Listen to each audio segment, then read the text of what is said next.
Pernah nggak sih kamu mikir, gajiku cuma UMR, gimana bisa kaya? Kayaknya mustahil ya. Tapi tunggu dulu. Hari ini kita akan bongkar rahasia penting yang jarang diajarkan di sekolah. Cara mengelola uang dengan benar, bahkan kalau penghasilan kamu masih sebatas UMR. Karena, percaya atau enggak, banyak orang yang gajinya besar, tapi hidupnya tetap pas-pasan. Dan sebaliknya, ada juga orang dengan gaji kecil, tapi bisa punya aset, bebas utang, bahkan bisa pensiun lebih cepat. Gimana bisa? Pertama, mari kita mulai dari mindset. Banyak orang tumbuh dengan kalimat seperti, kita orang susah, wajar kalau hidup pas-pasan. Atau, kaya itu cuma buat orang yang punya warisan atau modal gede. Dan yang paling sering, Tuhan udah ngatur rezeki, kita tinggal nerima aja. Kalimat-kalimat ini terdengar pasrah, bahkan terkesan religius. Tapi hati-hati, tanpa sadar, kalimat seperti ini bisa jadi penjara pikiran, membuat kita berhenti belajar, berhenti mencoba, dan akhirnya hidup seadanya.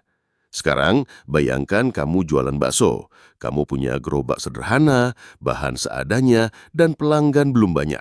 Tapi kamu rajin nyatet pengeluaran, nyisihin keuntungan buat beli bahan lebih banyak, terus investasi waktu buat belajar resep baru, atau pindah ke tempat yang lebih strategis. Lama-lama, pelanggan makin banyak.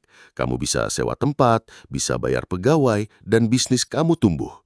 Nah, prinsip ini juga berlaku di dunia keuangan pribadi. Mulai dari kecil, mulai dari yang kamu punya, tapi konsisten. Banyak orang berpikir kalau investasi itu cuma buat orang kaya. Padahal sekarang kamu bisa mulai investasi dengan Rp10.000 aja.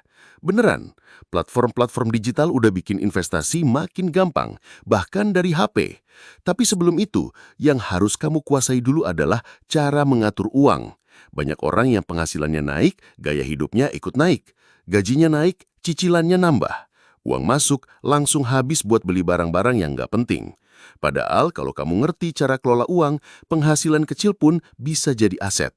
Robert Kiyosaki, penulis buku Rich Dad Poor Dad, pernah bilang, "It's not how much money you make, it's how much money you keep." Bukan soal seberapa besar penghasilan kamu, tapi seberapa cerdas kamu mengelolanya. Dan itu bisa dimulai dari sekarang. Misalnya, kamu punya gaji Rp3 juta per bulan.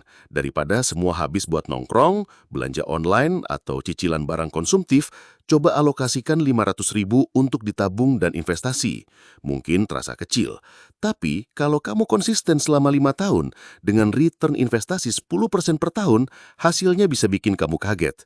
Sekarang kita bahas soal inflasi. Dulu harga semangkuk bakso mungkin cuma Rp5.000, sekarang bisa 15 hingga 20.000. Ini yang namanya inflasi. Nilai uang kamu makin lama makin kecil kalau cuma disimpan di bawah bantal. Makanya penting banget untuk investasi, supaya uang kamu bisa bertumbuh minimal menyaingi inflasi. Kalau enggak, kamu bakal kerja terus, tapi daya beli kamu malah turun terus.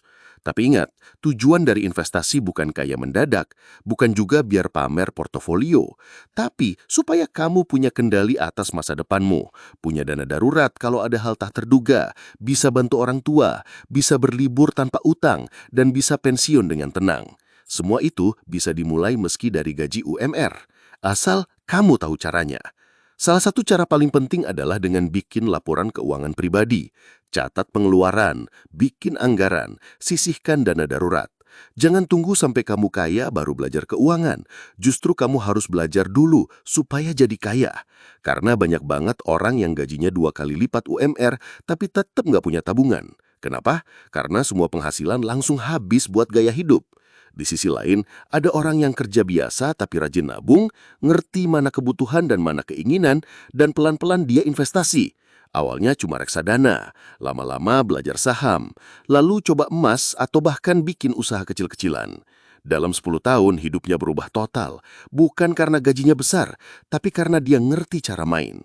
Orang kaya makin kaya bukan karena mereka lebih rajin, tapi karena mereka ngerti permainannya.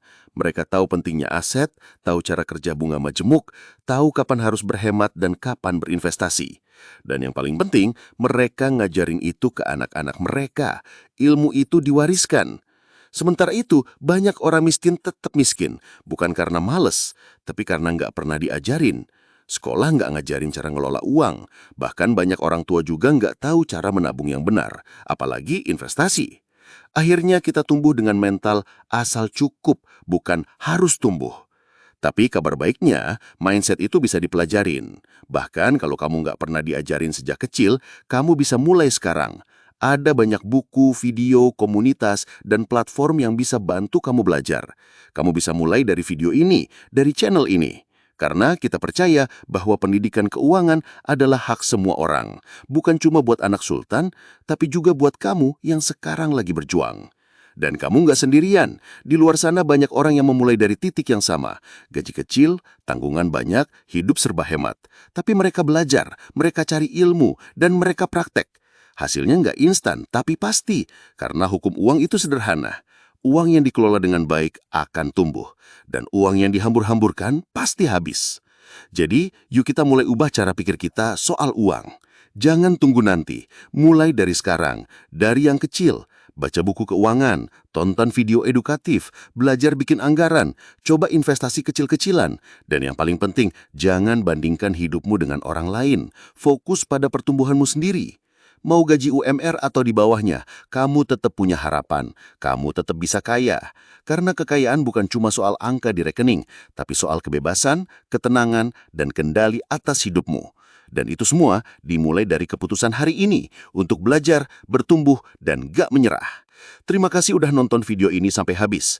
Kalau kamu rasa dapat insight baru, klik like, tulis pendapatmu di komentar, dan subscribe channel ini. Karena di sini kita belajar bareng-bareng dan terus tumbuh bersama.